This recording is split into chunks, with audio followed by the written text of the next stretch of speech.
Praise the lord. మన ప్రభువును రక్షకుని కరుణ సంపన్నుడైన యేసు క్రీస్తు ప్రశస్త నామములో మీ అందరికీ మా హృదయాంతరాల నుంచి శుభములు వందనాలు తెలియజేస్తున్నాం. ఈరోజు కూడా దేవుడు ప్రశస్తమైన వాక్యాన్ని మనకు అనుగ్రహించబోతున్నాడు. అనుదినము ఆయన నూతన వాత్సల్యముతో, నూతన వరవడితో, నూతన శక్తితో, నూతన సామర్థ్యముతో, నూతన జ్ఞానముతో దేవుడు మనతో మాట్లాడబోతూ ఉన్నాడు. ఆయన మాట జ్ఞాన సంపత్తి గల మాట. అజ్ఞాన ప్రపంచం మనల్ని విడిపించడానికి కురుస్తున్నటువంటి జ్ఞానపు వర్షము ఆయన, జ్ఞానపు వర్షధార ఆయన మాట. Praise lord. హల్లెలూయా. సో ఈరోజు మనం ఆయన జ్ఞానపు వర్షధారను మరి గ్రహించబోతూ ఉన్నాం. నూతనమైనటువంటి ప్రొడక్షన్స్ అంటే నూతనమైనటువంటి మొలకలు మన జీవితం నుంచి రాబోతూ ఉన్నాయి. వర్షం పడిన వెంటనే భూమి విత్తనములు ఫలిస్తుంది. ప్రియ దేవుని బిడ్డ, అదే రీతిగా మన జీవితంలో దేవుని వాక్యం అనే విత్తనం ఫలించబోతూ ఉన్నది. ఆ వర్షం మన దేవుని కృప కురిసినప్పుడు మనలో ఉన్నటువంటి దేవుని వాక్యము, ఆయన సన్నిధి మనలను మరియు ఫలింప చేయబోతూ ఉన్నది. ఈ రోజున దేవునిను విశేషమైన రీతిలో ఫలింప చేయబోతున్నాడు. ఈ మాట వింటున్నప్పుడు దేవుని శక్తి, సామర్థ్యం, దేవుని సమాధానం నీ జీవితం దిగి రాబోతూ ఉన్నది. నువ్వు ఎలా సిద్ధపడాలో, దేవుని కోసం ఎలా బ్రతకాలో, ఏ విధంగా ఉండాలో ఈరోజు నీకు దేవుని వాక్యం బోధించబోతున్నది. ఈ వాక్యం వినకుండా వెళ్ళిపోతే something you will miss in your life. సహోదరుడా, నువ్వు ఖచ్చితంగా ఏదో కోల్పోతావు ఈరోజు ఈ మాట వినకపోతే. సహోదరి, నీ జీవితంలో దీన్ని ఖచ్చితంగా పోగొట్టుకుంటావు. కనుక ఈరోజు జాగ్రత్తగా దేవుని మాట విను. దేవుని మాటలంటువంటి ఆ శక్తిని, సామర్థ్యాన్ని పొందుకో. దేవుడు తృష్ణతో మాట్లాడుతున్నటువంటి ఈ మాటను నీ ఆత్మదాహం తీర్చుకోవడానికి వాడుకో. ప్రార్థన చేసుకుంటాం. సిస్టర్ పర్సన్ నా యూట్యూబ్ ఛానల్ సబ్స్క్రైబ్ చేసుకోండి. ఏసే జవాబు మినిస్ట్రీస్ అనేటువంటి ద్వారా జవాబు పొందుకోండి. అనేకులకు షేర్ చేయండి. అనేకులు ఈ వాక్యాన్ని విని వారి బ్రతుకులు బాగు చేసుకున్నట్లుగా వారికి ఒక వారధిగా, సారథిగా మారండి. అనేకులకు పరిచయం చేయండి. ప్రార్థన చేసుకుంటాం. Thank you Jesus. Hallelujah, hallelujah, hallelujah. దేవా, మీ పాద సముఖానికి వస్తున్నాము తండ్రి. పాదములు ముద్దు పెట్టుకొనుచున్నాము తండ్రి. పాదములు ముద్దు పెట్టుకొనుచున్నాం పరలోకపు తండ్రి. మీ మాట వినబడును గాక తండ్రి.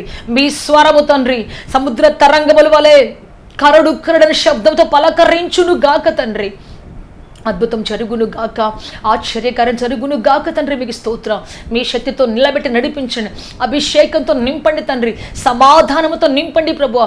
ఆశీర్వాదముతో నింపి నడిపించండి. ప్రజలను మీరు కదిలించండి తండ్రి. దేవా, వారి గుండెల ప్రతి నొప్పి, బాధ, యాతన, వారి బ్రతుకులను ప్రతి శాపము యేసు క్రీస్తు నామములో కొట్టివేయబడును గాక. వారు పడినటువంటి నిస్సహాయ స్థితిలోంచి తండ్రి, నిరాశ నిస్పృహల కోటల్లోంచి ప్రభువా, వాటిని పెకిలించి మీరు లేవనెత్తమని, వాటిని మీరు నిలబెట్టమని, బ్రతికించమని, మీరు సహాయించమని, దయ చూపించమని యేసుక్రీస్తు శక్తి కలిగిన నామములు అడిగి వేడుకొంచున్నాము తండ్రి. ఆమేన్, ఆమేన్, ఆమేన్. బైబిల్ నుంచి ఒక వాక్యం చదువుకుంటాం. అందరూ బైబిల్ తీయండి. 2వ రాజుల గ్రంథం 9వ అధ్యాయములో ఇక్కడ మనం యెహూ యొక్క అభిషేకాన్ని చదువుతున్నాం. ప్రవక్తని ఎలీషా తన శిష్యులు ఒకరిని పిలువనంపించి అతనికి తైలపు గిన్నె చేతికిచ్చి అతని నడుము కట్టి చెబుతున్నాడు, నువ్వు అర్జెంటుగా రామోత్గిలాద్ అనే పట్టణానికి వెళ్ళు.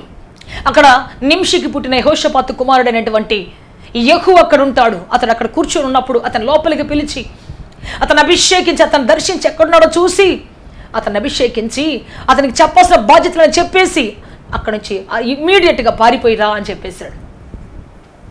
సో ఆ మాట చెప్పడానికి యవనస్తుడు వెళ్ళాడు. తైలపు గిన్నె చేత పట్టుకొని వెళ్ళాడు.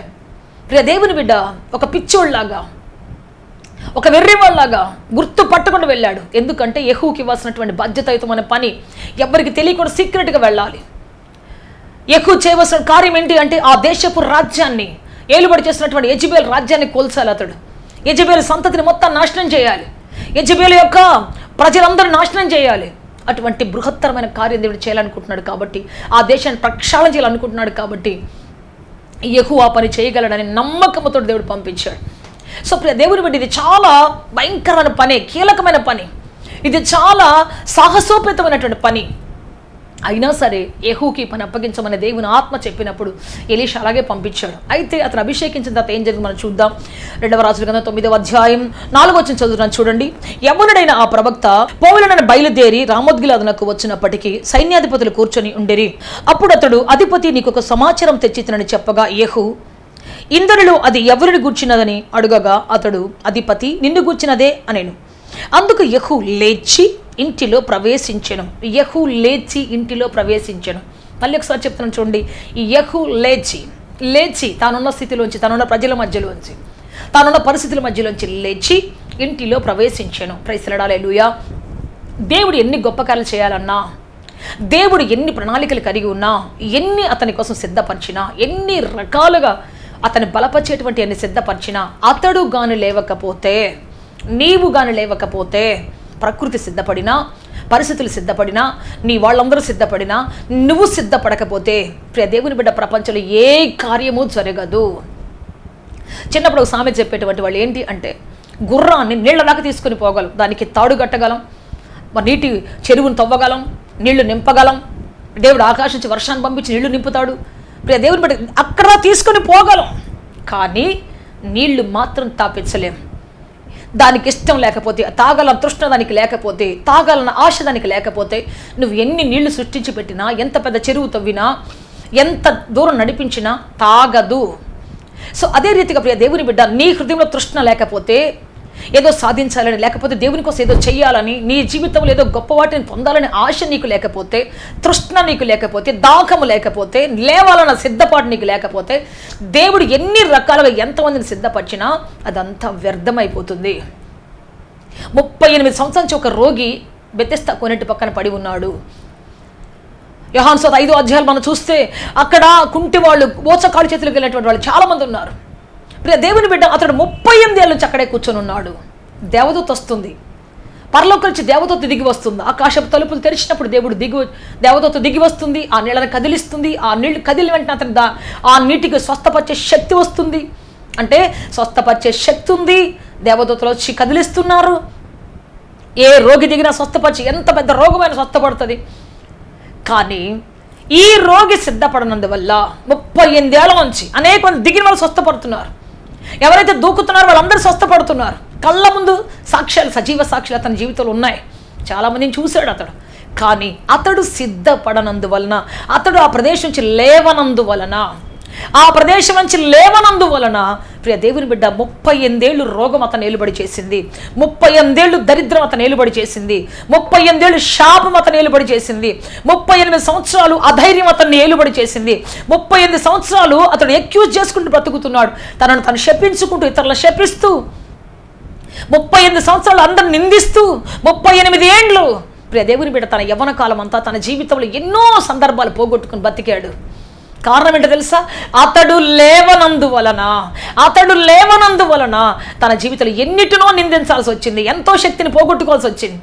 నీళ్లే కదిలినా, ప్రియ దేవుని బిడ్డ, దేవదూతలు దిగి వచ్చినా, దేవుడే పంపినా, అతడు కదలనందువల్ల అతడి జీవితంలో ఏ అద్భుతం జరగలేదు. దేవుడు అతని ద్వారా ఎన్ని కార్యాలు చేయించాలనుకున్నాడో అవన్నీ కూడా స్మాష్ అయిపోయినాయి. అందుకే ఈ రోజున దేవుడు కార్యం చెయ్యాలి అంటే మనిషిగా మనం లేవాలి.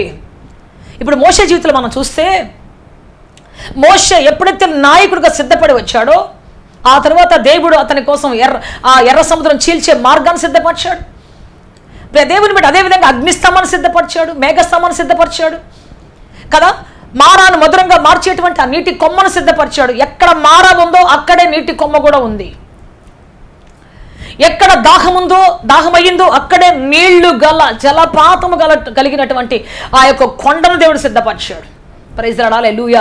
అన్ని దేవుడు ఆయత్తపరిచాడు. ఒకవేళ మోషే గాని, ప్రభువా నేను రాలేను, నాకు భయంగా ఉంది, నా వల్ల కాదు, నువ్వు ఎన్ని అద్భుతాలు చేసినా సరే, కర్రను పామును చేసినా, పామును కర్రను చేసినా, చేయిని మంచి చేయని కుష్ఠరోగంగా చేసినా, కుష్ఠరోగం చేయని మంచి చేయగా మార్చినా, నువ్వు అద్భుతాలు చేసే తండ్రివి నాకు తెలుసు, నాకు అంతా తెలుసు, కానీ నేను రాను, నా చేత కాదు, నా వల్ల కాదని ఒకవేళ మిద్యాన్లోనే ఆగి ఉంటే, మిద్యాన్ అరణ్యంలోనే అతడు ఉంటానని మారం చేస్తుండే అట్లే ఉంటే, ప్రియ దేవుని బిడ్డ, ఇవన్నీ జరిగేవి కాదు. మోషే ద్వారా మాత్రం జరిగేవి కావు. మోషే ద్వారా మాత్రం ఈ యొక్క అద్భుతాలను అతని అకౌంట్ లిస్టులో ఉండేవి కావు. ఇంకొక విధంగా దేవుడు చేసుకునేడం, కానీ మోషే ఒక మహా లీడర్గా మారేవాడు కాదు. ఎస్ ప్రియ దేవుని బిడ్డ, దేవుడు కొన్నిసార్లు మనం లే అంటాడు. యెషయా గ్రంథం 60వ అధ్యాయం 1వ వచనం మనం చూస్తున్నాం కదా. లెమ్ము, తేజరిల్లుము, నీకు వెలుగు వచ్చి ఉన్నది, యెహోవా మహిమ నీ మీద ప్రకాశించును అంటాడు. లెమ్ము, తేజరిల్లుము. సో దేవుడు మనం లేవమని చెప్తూ ఉన్నాడు. లేస్తే అద్భుతాలు జరుగుతాయి. ఒక సైన్యాధిపతి లేస్తే యుద్ధం జరుగుద్ది. దేవుని బిడ్డ, ఒక పనివాడు లేస్తే పని అవుతుంది, ఒక రైతు లేస్తే పొలం దున్నబడుతుంది. సో ప్రియ దేవుని బిడ్డ, మనుషులు లేస్తేనే కార్యాలు జరుగుతాయి, మిగతా ఏది లేచినా వ్యర్థమే. కాబట్టి ప్రియ దేవుని బిడ్డ, ప్రకృతి సిద్ధపడినా, లోకంలో ఉన్నటువంటి మరి అన్ని ఆయుధాలు సిద్ధపడినా ఒక మనిషి లేవకపోతే అవన్నీ వ్యర్థమే. అందుకని మనిషి లేచాడు అంటే ఒక ఇంపార్టెంట్. దేవుడు కూడా కొన్నిసార్లు స్వస్థపరిచేటప్పుడు, గుడ్డి భర్తమని స్వస్థపరిచేటప్పుడు, ఆ యొక్క ఎరుకో పట్టణం నుంచి వెళ్తున్నప్పుడు గుడ్డి భర్తమని స్వస్థపరిచేటప్పుడు దేవుడు ఏమన్నాడు తెలుసా? దావీదు కుమారుడా నన్ను కరుణించు, నన్ను కరుణించు అని ఒక దగ్గర కూర్చొని ఆయన అరుస్తూ ఉన్నాడు. చుట్టూ కుంటోళ్ళు గుడ్డోళ్ళు అందరూ ఉన్నారు, ముఖ్యంగా గుడ్డోళ్ళు అందరూ ఉన్నారు. అందరూ అన్నారు, ఏ నోరు మొయ్యరా, ఆయన చాలా బిజీ ఉన్నాడు, అయినా నీకేం జరుగుద్ది? పుట్టినప్పటి నుంచి నువ్వు తల్లి గర్భంచే గుడ్డోడివి, నీకేం జరుగుద్ది? అనవసరమైనటువంటి ఆశలు పెట్టుకోబాక, అనవసరం తలంపులు పెట్టుకోబాక, నువ్వు చూడలేవు, నీ లైఫ్ ఇంతే, నీ బ్రతికింతే అని చెప్తున్నారు అందరూ కూడా. కానీ అతడు ఏం చేస్తాడు? అక్కడే కూర్చొని దావీదు కుమారుడా నన్ను దాటిపోద్దయ్యా, నన్ను కరుణించయ్యా అని కేకలేస్తూ ఉన్నాడు. కేకలేసి అరుస్తున్నాడు భయంకరంగా. అయితే యేసు ప్రభు అతని దగ్గరికి వెళ్ళలేదు, కానీ చెబుతున్నాడు అతన్ని లేచి రమ్మని చెప్పండి అంటున్నాడు. ప్రైజ్ ది లార్డ్, హల్లెలూయా. లేచి రమ్మని చెప్పండి అంటున్నాడు. సో అతను రాలేడని తెలుసు, చూడలేడని తెలుసు, కానీ రమ్మని చెప్తున్నాడు. కారణం ఏంటి అంటే తాను కూర్చున్న చోటులోంచి అతడు లేవాలి ఖచ్చితంగా. అది నిరాశతో కూడినటువంటి ప్లేస్. అది నీవు సాక్షిగా ఉండాలని లేవకపోతే మరలా అక్కడే కూర్చుంటావు. స్వస్థపడినా సరే నువ్వు మరలా అదే ప్లేస్లో కూర్చుంటావు. కాబట్టి నీవు కూర్చోటానికి కాదు స్వస్థపడేది, దేవుడు నీకు అద్భుతం చేసేది నువ్వు ఉన్న చోట కూర్చోడానికి కాదు. దేవుడు నీకు అద్భుతం చేసేది మరలా నీ యథాస్థితిలో బ్రతకడం కోసం కాదు. సంథింగ్ న్యూ నీ జీవితంలో కొత్తది కనబడాలి, కొత్త మార్గం కనబడాలి, కొత్త ఉద్దేశం కనబడాలి, కొత్త జీవితం కనబడాలి. ప్రైజ్ ది లార్డ్, హల్లెలూయా, హల్లెలూయా. ఒకసారి ఒక సహోదరుడు తన సాక్ష్యం చెప్తా ఉన్నాడు. అతను ఒక పెద్ద స్మగ్లర్గా ఉండేవాడు, స్మగ్లర్ గ్రూపుతో చేరాడు కాలేజీలో చదివేటప్పుడు. సో ఇతను కూడా ఆ యొక్క గంజాయి లేకపోతే ఆ కొకైన్, బ్రౌన్ షుగర్ అంతా కూడా కాలేజ్ స్టూడెంట్స్ అందరికీ సప్లై చేసేవాడు. బాంబే నుంచి వస్తున్నాడు, వాళ్ళు 10 రాష్ట్రాలకు వెళ్తున్నారు. ఇతడు హైదరాబాద్కి రావాలి. సరే ఇతను కూడా ఫ్లైట్ వచ్చేసింది. అక్కడ వెంటనే వచ్చేసేసి అక్కడ ఉన్నటువంటి కస్టమ్స్ అధికారులు పట్టుకున్నారు. ఒక్కొక్కరు తనిఖీ చేస్తున్నారు. ఇతను మాత్రం షూలో పెట్టుకున్నాడు, అతను వెతుకుతున్నారు. ఇతను వెతికే సమయం వచ్చేసరికి ఏదో సైరన్ మోగింది, ఎటువంటి చెల్లాచెదిరైపోయారు, ఏదో జరుగుతుందని అతను వెంటనే వాష్రూమ్లోకి వెళ్ళిపోయాడు. దేవుని బిడ్డ అక్కడ ప్రార్థన చేశాడంటే, ఇతను గుండెల్లో ప్రార్థన చేసుకున్నాడు. అందరు చెక్ చేస్తూ ఉంటే వరుసగా నిలబెట్టి ఇతను లాస్ట్ వాడు ప్రార్థన చేసుకుంటూ ఉన్నాడంట. అప్పుడు వాళ్ళ అమ్మ క్రిస్టియన్, చిన్నప్పుడు అతను సండే స్కూల్ తీసుకొని వెళ్ళే ప్రార్థన చేసుకుంటారంట. వాళ్ళందరినీ కొట్టి తీసుకొని వెళ్తున్నారు. వాళ్ళని భయంకర జైల్లో వేసి ఒక్కసారి దాంట్లో దొరికారు అంటే ఇంక వాళ్ళు బయటికి రావటం అసాధ్యం, కేసు నుంచి బయటికి రారు ఇంకా. సో ఇతను కూడా పట్టుకోవడానికి చెక్ చేయడం సిద్ధంగా వస్తున్నారు. ఆ టైంలో భయంకరం ఒక సైరన్ మోగింది, అందరూ ఎటువంటి చెల్లాచెదిరైపోయారు. ఇతను మాత్రం అక్కడ నిలబడి ఉన్నాడు. గబా వాష్రూమ్లోకి వెళ్ళాడు. అక్కడ ప్రార్థన చేశాడు, ప్రభువా నన్ను తప్పించినందుకు నీకు స్తోత్రం, నన్ను విడిపించినందుకు నీకు స్తోత్రం. అక్కడ నిలబడి ప్రార్థన చేసుకున్నాడు. నన్ను కానీ విడిపిస్తే ఈ సమయంలో ప్రభువా నీ సేవ చేస్తాను, నీ కోసం బ్రతుకుతానయ్యా అంటా ఉన్నాడు. అతను తప్పించాడు దేవుడు. ఇక గబగబా వచ్చి వాష్రూమ్లోకి వచ్చేసేసి ఆ ప్యాకెట్లు మొత్తం తీసేసి షూలోంచి మొత్తం వాష్రూమ్లో నీళ్లు పోసేసేసి వచ్చేసి నిలబడ్డాడు. దర్జాగా ఫ్లైట్ ఎక్కి ఇంటికి వచ్చేసాడు. దేవుని బిడ్డ అతనికి అనేకమైన ఫోన్ కాల్స్ వచ్చాయి. ఎక్కడున్నావు, నీకు ఇచ్చిన లక్షల రూపాయలు విలువైనటువంటి ఆ బ్రౌన్ షుగర్ ఎక్కడ పెట్టావు? అతను వెంటనే రిప్లై చెప్పాడు, ఏంటి తెలుసా? ఇక మీదట నేను నీకు సంబంధించిన వ్యక్తిని కాదు, దేవునికి సంబంధించిన వ్యక్తిని, దయచేసి నాకు ఫోన్ చేయొద్దు. Praise the Lord, hallelujah. So అతను బయటికి వచ్చేసాడు. వెంటనే ఇంటికి వచ్చేసాడు. తల్లి కాళ్ళమే పడ్డాడు, క్షమాపణ అడిగాడు. పాస్టర్ గారి దగ్గరికి వెళ్ళాడు, క్షమాపణ అడిగాడు. ఆ తర్వాత సేవకుడికి ఇప్పుడు ఒక మంచి సేవ చేస్తున్నాడు. గోదావరి ప్రాంతంలో గొప్ప సేవ చేస్తూ ఉన్నాడు. Praise the Lord, hallelujah. So ఎందుకు చెప్తున్నానంటే ప్రియ దేవుని బిడ్డ, ఒక మనిషిని దేవుడు రక్షించేది ఎందుకు అంటే నువ్వు పాత వృత్తిలో కొనసాగడానికి కాదు. ఒకవేళ వాళ్ళు పిలిచినప్పుడు మళ్ళీ ఎక్కువ ఆఫర్ ఇచ్చారు, నువ్వు కానీ ఈసారి మా దగ్గరికి వచ్చి నువ్వు చాలా చాకచక్యంగా పని చేస్తావు కాబట్టి నీకు ఇంకా మంచి ప్రదేశం ఇస్తాం, మంచి జీతం ఇస్తాం, నీ అకౌంట్లో చాలా లక్షలు వేస్తామంటే, ఒకవేళ మళ్ళీ అతడు కానీ వెళ్ళేసి ఉంటే అతడు దేవుని కోసం తీసుకున్న తీర్మానం, దేవుని కోసం బ్రతకాలని, ఒక సేవకుడిగా బ్రతకాలని అతడు దుమ్ము దులుపుకొని లేచాడు. చూసారా? ఆ లేచిన జీవితానికి ఒక క్రొత్త దారి, క్రొత్త మార్గం, క్రొత్త జీవితం లేకపోతే అతను తీసుకున్న తీర్మానం వ్యర్థమే. మార్పు లేనటువంటి తీర్మానాలు వ్యర్థమే. చాలాసార్లు మనం తీర్మానం చేసుకుంటూ ప్రభువా నేను అలా చేస్తాను, ఇలా చెయ్యను ప్రభు, నీకోసం ఇలా బ్రతుకుతాను అని తీర్మానం చేస్తాం. కానీ కాల గర్భంలో మనకి కష్టాలు వచ్చినప్పుడు, శ్రమలు వచ్చినప్పుడు, బాధలు వచ్చినప్పుడు దాన్ని మర్చిపోయి మరలా యథాతథంగా బ్రతుకుతుంటాం. కొన్నిసార్లు మనకి ఏదన్నా అద్భుతం జరగాల్సి వచ్చినప్పుడు ప్రభువా వాళ్ళని అద్భుతం చేయను ఆయన, నీకోసం బ్రతుకుతాను. ప్రభువా నాకు ఇల్లు కట్టినాయన, నీకోసం బ్రతుకుతాను. నా బిడ్డ పెళ్లి చేయను ఆయన, నా బిడ్డలకు ఉద్యోగం తీసుకురాను ఆయన. దేవుడు అన్నీ ఇస్తాడు. కానీ బ్రతకాల్సి వచ్చినప్పుడు దేవుని కోసం లేచి నిలబడతాం కానీ నడవలేం. లేచి నిలబడతాం కానీ మరలా సతికిల పడిపోతాం. అందుకే దేవుడు ఏం చేస్తాడంటే మనలను లేపి నడిపిస్తాడు. ఆయన వాక్యానుసారంగా, ఆయన మార్గములో, ఆయనకి ఇష్టం వచ్చిన చిత్తములో, ఆయన ఉద్దేశం నడిపిస్తాడు దేవుడు. ప్రైజ్ లార్డ్, హల్లెలూయా. యెహూ లేచాడు. ఎందుకో తెలుసా?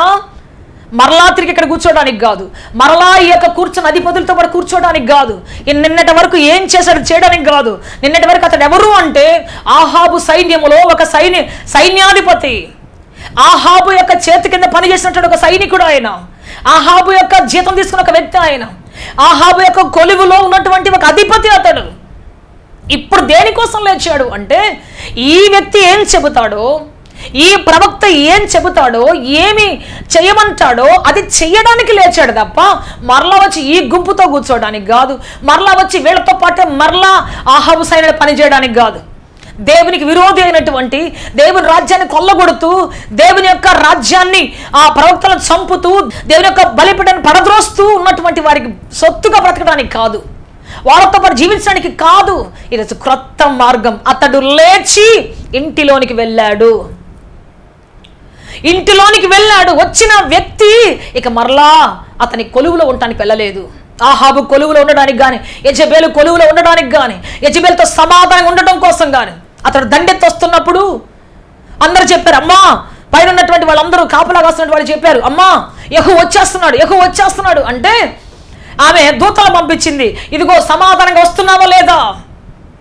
వాళ్ళు చెప్పారు, అయ్యా అమ్మా, అతను వస్తే వరబడి చూస్తుంటే, అతను ఆ రథాన్ని తోలే విధం చూస్తుంటే అతను సమాధానంగా వస్తున్నట్టు కనబట్టలేదమ్మా. మనతో సమాధాన పడి మనతో బ్రతకడానికి కాదమ్మా, కొత్త మార్గంలో వస్తున్నాడు అతడు, కొత్త వరబడితో వస్తున్నాడు, కొత్త రోషంతో వస్తున్నాడు, కొత్త ముఖంతో వస్తున్నాడు అని చెప్పగానే ఆమెకు ఆశ్చర్యం అయిపోయింది. నిన్నటి దాకా మన చేతి కింద ఉండి మన భోజనం తిని మనం ఇచ్చినటువంటి విధానంలో మార్గంలో నడిచిన ఈ వ్యక్తి కొత్త విధానంలో వస్తున్నాడా? సరే వెళ్ళి కనుక్కోండి పోండి అని చెప్పేసి కొంతమంది రాయబారులు పంపిస్తే అతడు ఒకటే మాట అన్నాడు, నీకు నాకు ఏ సమాధానం? నిన్నటి వరకు నేను సమాధానంగా బ్రతికాను నీతో పాటు, నీ చేతితో చేయి కలిపి నువ్వు చేసి మన దుర్మార్గ పనులని చేసి, నువ్వు ఏది కొల్లగొట్టమంటే అది కొల్లగొట్టి, ఏ ప్రవక్తను కొట్టమంటే ఆ ప్రవక్తను కొట్టి, ఎక్కడికి వెళ్ళి నాశనం చేయమంటే అక్కడ చేసి నీ ఇష్టానుసారం నేను బ్రతికాను. కానీ ఇక బిడ్డ నీ ఇష్టానుసారం నేను బ్రతకను. నేను ఈరోజు అభిషేకించబడిన వ్యక్తిని, నేను ఈరోజు దేవుని అభిషేకం పొందిన వ్యక్తిని, ఈరోజు దేవుని మార్గం నడవడానికి లేచిన వ్యక్తిని నేను అని చెప్పేసి అతడు పరాక్రమంతో వచ్చేసాడు. యెజెబెలు యొక్క సామ్రాజ్యాన్ని కూల్చివేశాడు, ఆహాబు యొక్క సామ్రాజ్యాన్ని కూల్చివేశాడు, దేవుని విరుద్ధమైన సామ్రాజ్యాన్ని కూల్చివేసి దేవుని రాజ్యాన్ని కట్టాడు రోషము గలవాడై. Praise the Lord, hallelujah, hallelujah. yes, దేవుని బిడ్డ లేచినటువంటి ఇతడు మరలా తిరిగి కూర్చోడానికి కాదు లేచింది, మరలా వెనక్కి వెళ్ళిపోవడానికి కాదు, లక్షల రూపాయల జీతం పెంచినా తిరిగి మరలా పాత జీవితానికో, పాత పాపానికో, పాత అతిక్రమానికో, పాత రాజుతో కొలువు చేయడానికో వెళ్ళలేదు. రాజాది రాజు కొలువు చేయడానికి, రాజాది రాజును సంతోషపెట్టడానికి, రాజాది రాజు మార్గంలో నడవటానికి యెహూ బయలుదేరి వెళ్ళాడు. Praise the Lord, hallelujah, hallelujah. yes, దేవుని బిడ్డ ఈ 38 ఏళ్ళ నుంచి పడిపోయినటువంటి ఈ వ్యక్తి కూడా యేసు వచ్చి అన్నాడు, నువ్వు లేచి నీ పరుపెత్తుకొని నడు అన్నాడు. ప్రైజ్ ది లార్డ్, హల్లెలూయా. నువ్వు ఇక్కడ నుంచి లేవాలి. లేవకపోతే ఎన్నో సంవత్సరాల నుంచి కూర్చొని అడుక్కొని తినని జీవితం మరలా కష్టపడడానికి ఇష్టపడదు, లోకంలో సవాళ్ళు ఎదుర్కోవడానికి ఇష్టపడదు, దేవుని కోసం సాక్షిగా బ్రతకడానికి ఇష్టపడదు. దేవుని కోసం సాక్షిగా బ్రతకడం అంటే కష్టతరమైన పని, నడిచి వెళ్ళడం అంటే కష్టతరమైన పని, నీ భోజనం సంపాదించుకోవడం అంటే కష్టతరమైన పని.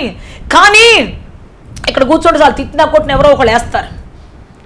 అయితే ఇటువంటి కష్టతరమైన పనిలో నువ్వు వెళ్ళాలి కాబట్టి నువ్వు లే, అక్కడి నుంచి ఆ ప్రదేశం నుంచి లేచి బయటికి రా, నువ్వు లే, ప్రభువు కోసం ప్రకాశించు అని చెప్పినప్పుడు అతడు తన పరుపెత్తుకుని ఇమ్మీడియట్గా లేచి గంతులు వేస్తూ దేవునితో పాటు నడిచి దేవాలయంలోనికి వెళ్ళాడు. ప్రైజ్ ది లార్డ్, హల్లెలూయా, హల్లెలూయా. ఎందుకంటే చుట్టుపక్కల ఉన్న వాళ్ళంతా ఎవరు? చుట్టుపక్కల ఉన్న ప్రజలు ఎవరు? ఎందుకురా కష్టపడి లోకంలో పోయేది, ఇక్కడ కూర్చుంటే మనకు ముద్ద వాళ్ళే వేస్తారు. ఒకసారి నేను సేవకు వచ్చిన కొత్తల్లో పాస్టర్ గారు ఒక భిక్షగాడికి ప్రార్థన చేశాడు. మా పాస్టర్ గారు నన్ను ఇక్కడ తీసుకొచ్చిన పాస్టర్ గారు భిక్షగాడికి ప్రార్థన చేస్తే ఆయనకి మారు మనసు వచ్చిన తర్వాత, అయ్యా నేను ఇక అడుక్కోనయ్యా, నేను దేవుని కోసం బ్రతుకుతానయ్యా, మంచి టాలెంటెడ్ ఆయన, నేను బ్రతుకుతానయ్యా ప్రభు కోసం అని చెప్పేసి వచ్చాడు. సరే ఆయన అడ్రస్ ఇచ్చి పంపించాడు, పలానా నెల్లూరు పట్టణంలో పలానా ఇల్లు, పలానా పరిస్థితి, నువ్వు వెళ్ళు, అక్కడ ఉండు కొద్ది రోజులు, వాళ్ళని కొన్ని నేర్పిస్తారని చెప్పి పంపించాడు. సరే అతను వచ్చాడు, చక్కగా అన్నం వండి పెడుతున్నాం, ప్రార్థన చేపిస్తున్నాం అతనితోటి. మరి ఉదయాన్నే మరి మధ్యాహ్నం సాయంత్రం 3 పూట్ల ప్రార్థన చేపిస్తున్నాం, ఆయనకి 3 పూట్ల అన్నం పెడుతున్నాం, ఏది తక్కువ కాదు చూసుకుంటున్నాం. కానీ ఒక రోజున నేను ఇప్పుడే బయటికి వెళ్ళొస్తానమ్మని చెప్పేసి వెళ్ళాడు. వెళ్ళేసి సాయంత్రం వరకు రాలా. ఏంటబ్బా అని చెప్పేసి అంటే సాయంత్రం ఇంత మూట తీసుకుని వచ్చాడు. ఎందుకంటే ఆ సమయంలో చాలా కష్టతరంగా ఉంది, కొత్తగా సేవ కాబట్టి భోజనం సరిగ్గా ఉండదు. ఒక పూట ఈరోజు పొద్దున వండితే మధ్యాహ్నం సాయంత్రం అదే తినాలి, లేదా 2-3 దోశలు తెచ్చుకొని తినేసి కడుపు నిండా మరి నీళ్లు తాగి పడుకోవాలి. అట్లాంటి సమయంలో క్రిటికల్ సేవ అనమాట. అప్పుడు ఆ సమయంలో నడిచిపోవాలి, మరి ఆటో ఛార్జీలు కూడా లేవు, బస్ ఛార్జీలు కూడా లేవు, ఉండేవి కావు. కిలోమీటర్ నడిచి సేవ చేయాలి ఆ రోజుల్లో. అయితే ఇప్పుడు దేవుని బిడ్డ ఇతను ఇవన్నీ చూసి ఇదంతా నాకు అవసరమా, కూర్చొని చెయ్యి చాపితే నాకు డబ్బులు వస్తాయి, కూర్చొని చెయ్యి చాపితే అమ్మా అయ్యా అంటేనే డబ్బులు వస్తాయి, నేను ఈ విధంగా నడవటం ఎందుకు, వాళ్ళ గురించి చెప్పడం, యేసుప్రభు గురించి చెప్పడం ఎందుకు, మరలా నేను మరి చాలించాలన్నటువంటి జీవితంతో ఉండడం ఎందుకు, వద్దు అని చెప్పేసి అతడు పోయి అక్కడ బూడిద పోసుకొని మంచి బట్టలు ఇచ్చాం. బూడిద పోసుకొని నల్లగా చేసుకుని ఆ బట్టలు రైల్వే స్టేషన్ కూర్చొని మళ్ళీ చేయి చాపటం మొదలుపెట్టాడు. సాయంత్రానికి ఎంత మూట వచ్చింది. ఏంటి అంటే అడుక్కొని వచ్చాను. సో ప్రియ దేవుని బిడ్డ లేచాడు దేవుని కోసం బ్రతకాలని. కానీ తాను అనుకున్న జీవితం దొరకనప్పుడు, తాను అనుకున్నటువంటి లైఫ్ రానప్పుడు, తాను అనుకున్నటువంటి ఫెసిలిటీస్ లేనప్పుడు, తాను అనుకున్నటువంటి ఆ వైభవం లేనప్పుడు తిరిగి మరలా వెనక్కి వెళ్ళాలనుకుంటూ ఉన్నాడు. నిజానికి యెహూ కూడా ప్రియ దేవుని బిడ్డ తాను పొందిన జీతం, ఆహాబు దగ్గర ఉన్న జీతం దేవుడు ఇస్తానని చెప్పలేదు. ఆహాబు దగ్గర ఉన్నప్పుడు అతనికి క్వార్టర్స్ ఉంటాయి, అతనికి ప్రత్యేకమైన డ్రెస్ ఉంటుంది, అతనికి ప్రత్యేకమైనటువంటి మరి జీతం ఉంటుంది, ప్రత్యేకమైన హోదా ఉంటుంది, ప్రత్యేకమైన స్టార్లు ఉంటాయి, ప్రత్యేకమైన విధానం ఉంటుంది. కానీ దేవుడి కోసం బ్రతకాల్సి వచ్చినప్పుడు ఈ స్టార్లు లేవు, దేవుని కోసం బ్రతకాల్సి వచ్చినప్పుడు ఈ జీతాలు లేవు, దేవుని కోసం బ్రతకాల్సి వచ్చినప్పుడు వాళ్ళు ఇచ్చినటువంటి ఆ యొక్క ఫెసిలిటీస్లో ఏదీ లేదు. మరి ఇప్పుడు కొన్నిసార్లు ఎట్లుంటుందంటే ఒకప్పుడు నేను ఎట్లా బతికిన మహారాజులాగా, నాకు ఎంత హోదా ఉండేది, అప్పుడు నా చుట్టూ సైనికులు ఉండేవారు, ఇప్పుడు నేను ఒంటరిగా ఉన్నాను, నాకెంత జీతం ఉండేది, నా కుటుంబానికి ఎంత పోషణ ఉండేది, నాకు ఎన్ని స్టార్స్ ఉండేవి, అసలు నేను పడితే ఎంతమంది తల వంచి సల్యూట్ కొట్టేటువంటి వాళ్ళు, అయ్యో ఏమైంది ఇప్పుడు నా జీవితం, ఎందుకు ఇలా అయిందని వెనకకు తిరిగే అవకాశం ఖచ్చితంగా ఉంటుంది. చాలామంది సమర్పించుకొని వస్తుంటారు, ఏదో దొరుకుద్ది, ఇక్కడ ఏదో ఉంటుంది, ఏదో బాగుంటుందని వస్తారు. కాస్త కష్టం తగలగానే, కాస్త బాధ తగలగానే, ఎవరో 2 మాటలు అనగానే, ఎవరో ఏదైనా మాట అనగానే ఇక అంతే బీపీ పెంచుకునేది, మొఖాలు మార్చుకునేది, ఇక అంతే వెళ్ళిపోయేది, లోకంలో కలిసిపోయేది. లోకంలో ఉన్నటువంటి వాళ్ళకన్నా దారుణంగా తయారైపోతారు. తర్వాత లోకల వాళ్ళే బాగుంటారు, సేవకం వచ్చేసి వెళ్ళిపోయిన ఉంటారు చూసి వాళ్ళు లోకంలో కంటే దారుణం అయిపోతారు. తర్వాత సాతాను ఎందుకంటే వాళ్ళని గట్టిగా కాసుకొని కూర్చొని ఉంటుంది, ఎప్పుడు దొరుకుతారా అని. లోకంలో కంటే కూడా దారుణంగా మార్చేస్తుంది ఇంకా వాళ్ళని, వాళ్ళ జీవితాలకి భ్రష్టమైపోయి నాశనం అయిపోవాల్సిందే. అయితే ఇతను లేచాడు. ఎందుకు అంటే ఏది ఏమైనా నేను దేవుని పని తుదముట్టించాలి, దేవుని కార్యాలు సంపూర్తిగా చేయాలి. యజబెల్ నుంచి ఎంత పెద్ద కష్టం వచ్చినా, ఎందుకంటే ప్రవక్తనే ఏలియానే చంపాలని చూసి సవాల్ చేసినటువంటి ఆమె, ఏలియానే రేపు ఈ పాటికి నీవు బ్రతికుంటే నేను చూస్తాను అని చెప్పి సవాల్ చేసినటువంటి ఆమె. మరి ఏలియా అభిషేకించినటువంటి ఈ శిష్యుడు ఏ పాటివాడు, ఇప్పుడు ఈ యెహూ ఏ పాటివాడు, ఆఫ్టర్ ఆల్ ఇతడు ఆమె ముందు.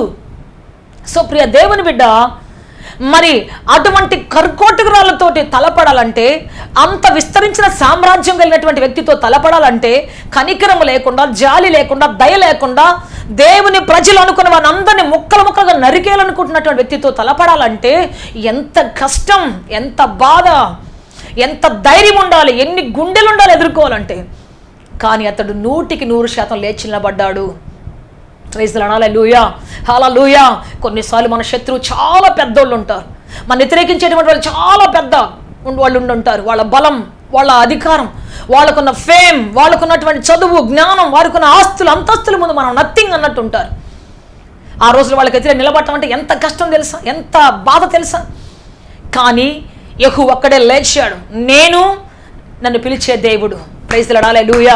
నేను ప్లస్ నన్ను పిలిచే దేవుడు, నేను ప్లస్ నాకు ఇచ్చే ఆయన అభిషేకం, నేను ప్లస్ నాకు ఇచ్చే ఆయన ధైర్యం, దేవుడితో కలుపుకొని అతడు ముందుకెళ్ళడం ప్రారంభించాడు. ప్రైజ్ ది లార్డ్, హల్లెలూయా.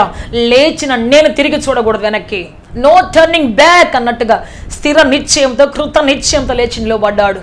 చాలామంది లేచి నిలబడుతుంటాం, సేవ ఎవరు చేస్తారంటే లేచి నిలబడతాం, పలానా పని ఎవరు చేస్తారని లేచి నిలబడుతుంటాం. ఏంటి బ్రదర్ రాలేదు, చెయ్యెత్తారుగా, బ్యాటరీ తీసుకుంటా అన్నారుగా, రాలేదు ఏంటంటే, అక్క ఇప్పుడు కాదులే అక్క, మళ్ళీ చూద్దాంలే అక్క, మళ్ళీ చూద్దాంలే అన్నయ్య, మళ్ళీ చూద్దాంలే, ఇప్పుడు కాదులే, చెయ్యెత్తాను కానీ చాలామంది దేవుని బిడ్డ బ్యాప్టిజం తీసుకుంటూ కూడా చివరిలో అడుగుతుంటాం, నువ్వు నిజంగా దేవుని నమ్ముతావా, దేవుడే నీ రక్షకుడు నమ్ముతావా, పక్కదారి పట్టకుండా మళ్ళీ స్ట్రైట్గా దేవుని కోసం బ్రతుకుతావా, చివరి శ్వాస వరకు ఆయన నమ్మకం ఉంటా ఆ తర్వాత చూస్తే ఉల్టా. చాలామందిని చూసా జీవితంలో. కనుక ప్రియ దేవుని బిడ్డ, లేచి నిలబడిన నీవు పడకుండా చూసుకోవాలి. నిలబడిన నీవు నీ బ్రతుకు పడకుండా చూసుకోవాలి. దేవుని యొక్క వాక్యం సెలవిస్తూ ఉన్నది. ప్రైజ్ లార్డ్, హల్లెలూయా. పడకుండా చూసుకోవాలి. ఫస్ట్ ఆఫ్ ఆల్ లేచిన తర్వాత పడకుండా చూసుకోవాలి జీవితాన్ని. లేచి నిలబడ్డారని అనుకున్న నీవు పడకుండా జాగ్రత్త పడని పౌలు చెప్తూ ఉన్నాడు.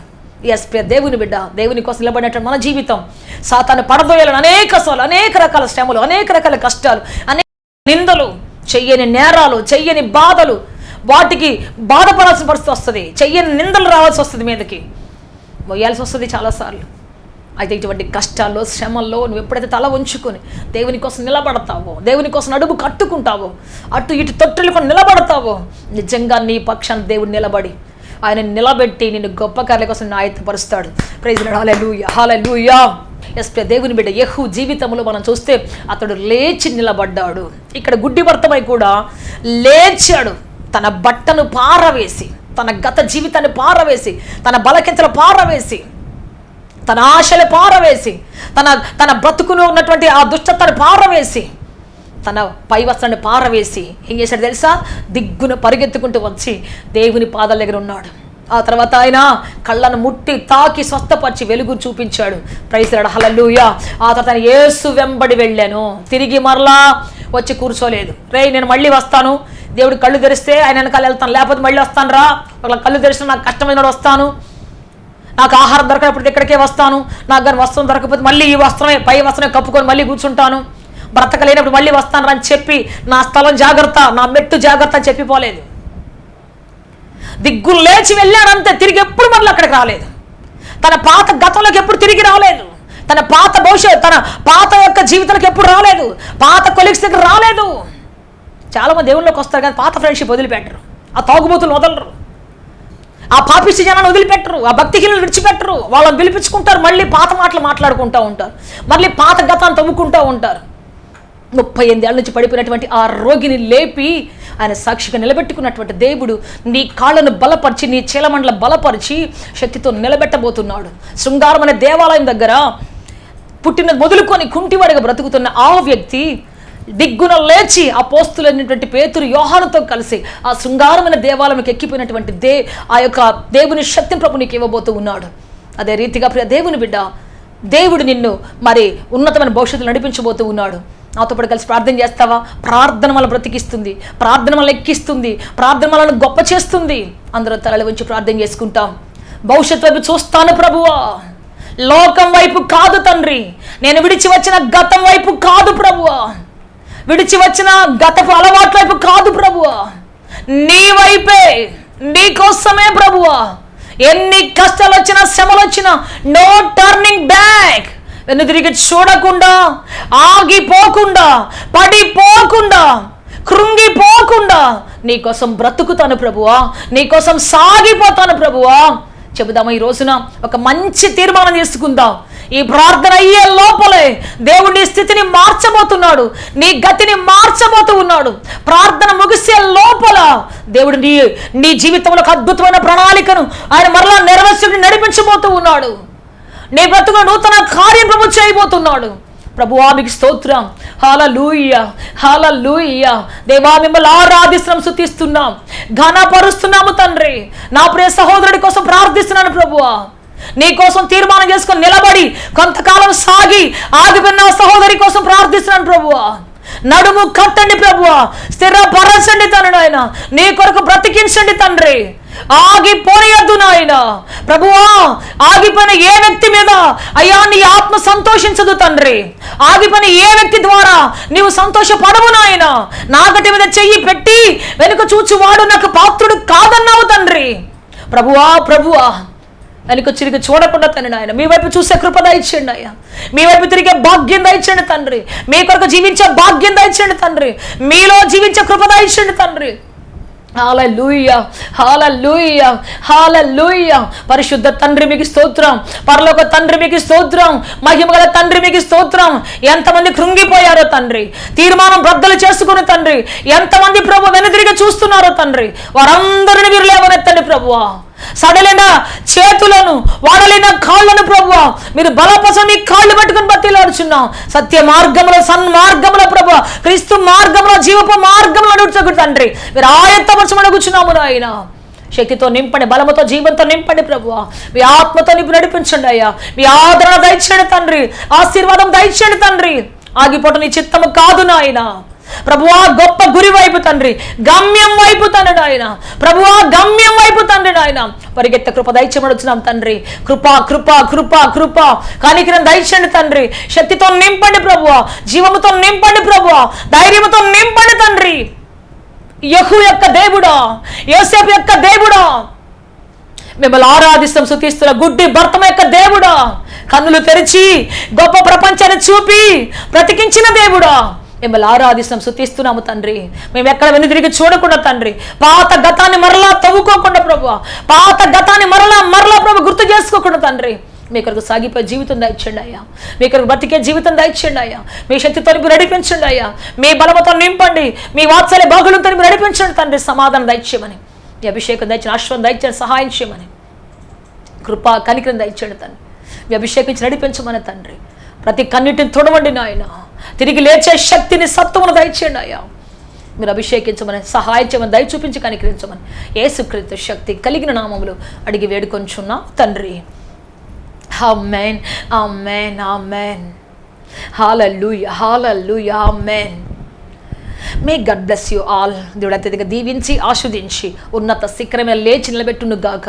మీరు కూర్చున్న స్థితి నుంచి లేపి ఉన్నత స్థలంలో మీ జీవితాన్ని విరబోయినట్లు చేయును గాక, ఆశీర్వదించును గాక, సుగంధ సాక్షిగా మార్చును గాక. ఆమేన్, ఆమేన్.